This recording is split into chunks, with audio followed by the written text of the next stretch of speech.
Avec la une du quotidien de service public Le Soleil, ce lundi 21 décembre 2020. À la une, il y a la photo, vous l'apercevrez à l'instant, de Famara Sagna.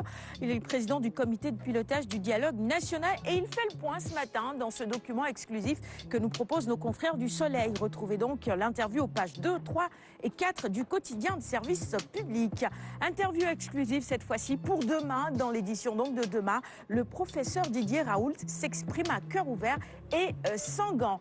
On poursuit la revue des titres avec la une du quotidien Le Quotidien. La une du quotidien Le Quotidien, incendie sur un site gazier à Ngadiaga. Puis de peur, peut-on lire à la une du quotidien Le Quotidien ce matin. Analyse également à retrouver dans les pages du quotidien 4 et 5 notamment. L'As, on poursuit cette fois-ci avec la Covid-19 et les chiffres week-end macabre selon nos confrères de l'As.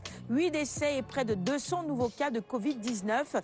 Et puis Covid-19, Magal, Gamou et Noël, le dilemme cornélien de Macky. Peut-on également lire à la une de l'As ce matin les dernières mesures prises par le ministre de l'Intérieur, Antoine Félix Diome, dans le cadre de la lutte contre la propagation du coronavirus, font toujours débat, surtout chez les fidèles chrétiens qui n'arrivent pas encore à digérer l'interdiction des rassemblements en cette veille des fêtes de Noël, alors que l'État avait fermé les yeux lors du Magal de Touba.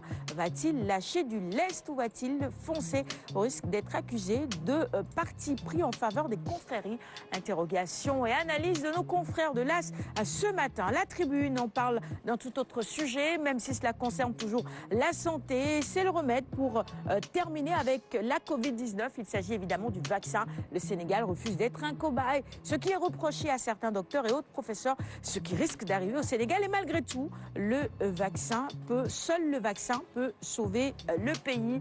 C'est évidemment un commentaire que vous retrouvez à la une de ce quotidien du groupe des médias. Il s'agit de la Tribune. Li Quotidien entrevient exclusif ce matin avec le docteur Marie-Khémès Ngom Ndiaye, directrice générale de la santé. Pas de panique, dit-elle, la Covid reste sous contrôle. C'est à la une de Li Quotidien. 141 sur 391 lits sont occupés avec évidemment un pourcentage de 45,80%. Pas de panique donc, la Covid reste sous contrôle. Libération, on parle d'un tout autre sujet, on y revient dans la rubrique invitée de ce matin. Ce sont les confidences de Oussam Halil. Il parle sur PV. Il a importé les jouets contenant de l'alcool. Le produit est arrivé au Sénégal sans aucun document, dit-il. Mon fournisseur basé en Guinée a l'habitude de passer ses produits par la voie terrestre via la Gambie. Je ne connais que son nom, je suis musulman. Si je savais que les gadgets contenaient de l'alcool, je n'allais jamais les commercialisé, entre autres confidences, repris à la une donc de Libération ce matin. Parlons sport avec Stade d'abord. Liverpool qui écrabouille Crystal Palace. On en reparle également dans un petit moment dans la chronique de Kumba. 7-0, Sadio, recordman frustré, remplacé par Salah. Sadio pique une colère. Vous avez peut-être suivi cette actualité durant ce week-end. Et puis Mbagnick Ndiaye qui décroche la qualification au JO. On en reparle également dans un petit moment. Record pour poursuivre la revue des titres de ce matin. On parle toujours sport à la une de Record. On est en Espagne avec la 14e journée de la Liga. Messi historique n'a pas suffi au Barça. Un Messi historique n'aura pas suffi évidemment au Barça. Sadio Mané est également à la une de Record ce matin avec ce score 7-0. Liverpool qui écrase donc Crystal Palace, Sadio et les Reds en démonstration. Et puis après 63 jours, Sadio retrouve le chemin d'affilée puisqu'il a également marqué ce week-end au cours de cette rencontre. Donc la Fédération sénégalaise de foot, une réunion du comité exécutif est prévue.